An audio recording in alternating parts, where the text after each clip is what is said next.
মানসিক অস্থিরতায় ভুগছেন K pop তারকা জাংকুক। অস্থিরভাবে নড়াচড়া করাই তার স্বাভাবিক বৈশিষ্ট্য হয়ে দাঁড়িয়েছে। জাংকুকের এই রোগকে চিকিৎসা বিজ্ঞানের ভাষায় বলা হয় এডিএইচডি।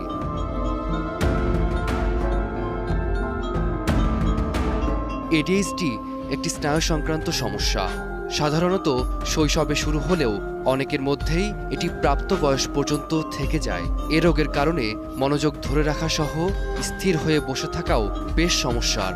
তবে চিকিৎসা ও সঠিক কৌশলের মাধ্যমে অনেকেই স্বাভাবিক জীবনযাপন করেন।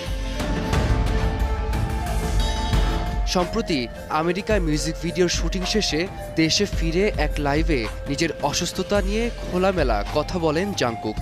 এতদিন লাইভে অস্থিরভাবে বসা নিয়ে কটাক্ষ হলেও মুহূর্তেই পাল্টে যায় সেই চিত্র। 여름에 못 트네. জাংকুকের এই অস্থিরতা মূলত এডিএইচডি এর স্বাভাবিক বৈশিষ্ট্য, যাকে বলা হয় স্টিমিং।